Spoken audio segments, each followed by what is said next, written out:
Kwa taarifa zaidi, ungana nasi Handeni Digital TV. Pia usisahau kusubscribe, kulike, kushare na kucomment. Wazazi, twendeni tukatimize wajibu wetu. Tumeandaa mpango kazi kama kata kuhakikisha kwamba tunapita kwenye kumbi zote za starehe. Watoto tutakao wakamata kwenye kumbi za starehe tutaweka ndani. Na mimi niwaambie kama diwani wenu wa kata Mdoe, asitokee mzazi yote kunipigia simu kwa changamoto ya mtoto wake kukamatwa saa 6 za usiku kwenye kumbi za starehe na kuwekwa ndani. Sitamsaidia kwa sababu swala hilo nimeliasi mimi. Na tunafanya hivi kwa lengo la kumlinda Mwanamdoe, lakini tunafanya hivi kwa lengo la kuboresha uwekezaji waliowekeza wazazi katika sekta ya elimu. Lakini ndugu zangu, labda niongee mawili matatu. Ukizungumzia Handeni Secondary School, unazungumzia shule ambayo ndio imebeba wilaya yetu ya Handeni yenye kata 33. Maana yake ni nini? Maana yake ni kwamba wazazi wote wenye watoto ambao wapo Handeni Secondary School, ni waombe twendeni tukatimize wajibu wetu. Twendeni tukatimize wajibu wetu katika malezi.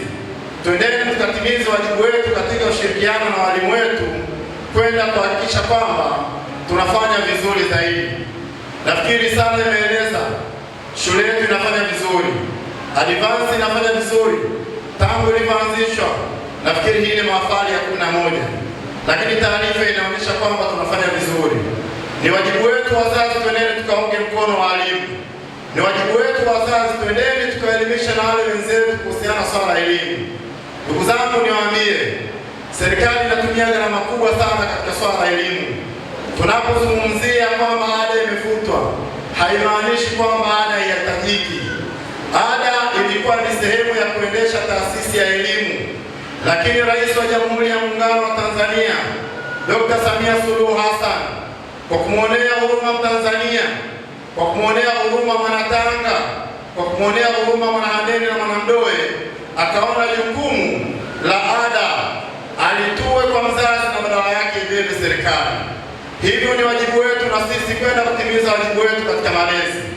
Lakini ndugu zangu, swala la ada kuwa bure, elimu ya msingi kuwa bure, isiwe sababu ya sisi kutokushiriki kwenye masuala ya kimaendeleo, hasa upande wa elimu. Ndugu zangu, tunazo changamoto nyingi ambazo zipo katika maeneo yetu.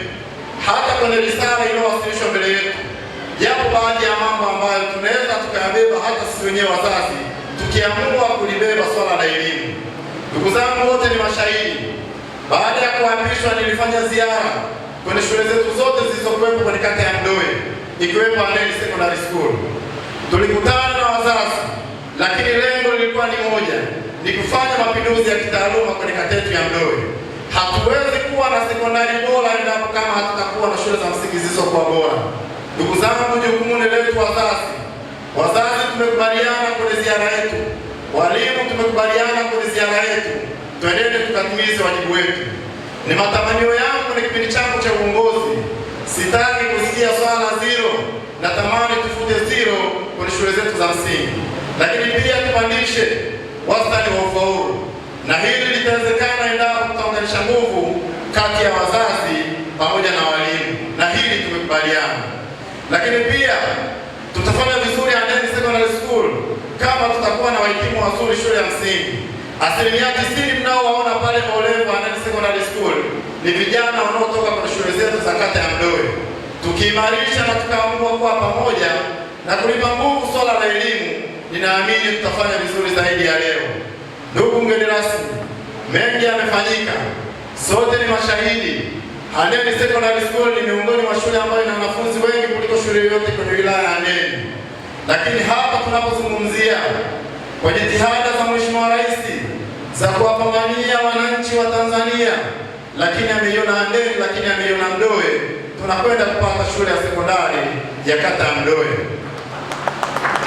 Lakini kipekee nichukue fursa hii kumshukuru na kumpongeza sana mbunge wa jimbo la Handeni, kakaangu Ruben Kwagilwa, naibu waziri ofisi ya makamu wa rais mazingira, kwa kuendelea kuipambania Handeni. Ndugu zangu, niwaambie, mafanikio yaliyopatikana ndani ya miezi 5 ya awamu ya 6 ni makubwa kiasi kwamba huwezi kuelezea ukilinganisha na muda uliofanyika. Lakini huwezi kuyapata mafanikio kwenye kata yoyote ya jimbo la Handeni. Huwezi kupata mafanikio yoyote kwenye mtaa wote uliokuwepo kwenye mitaa 60 ya jimbo la Handeni bila kumhusisha kakaangu Ruben Kwagilo, mbunge wa jimbo la Handeni. Baada ya kuyasema hayo, nashukuru sana, asante sana kunisikiliza.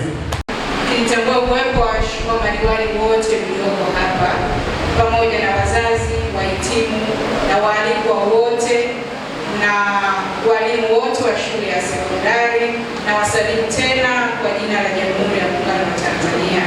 Kwa niaba ya Mheshimiwa Naibu Waziri, Ofisi ya Makamu wa Rais, Muungano na Mazingira, Mheshimiwa Mbunge kwa kuniteua na kuniona ninafaa kumwakilisha katika mahafali haya, naomba nichukue nafasi hii kumshukuru sana na niseme naomba Mwenyezi Mungu aniwezeshe niweze kumwakilisha kadri vile ambavyo alitamani kuwepo.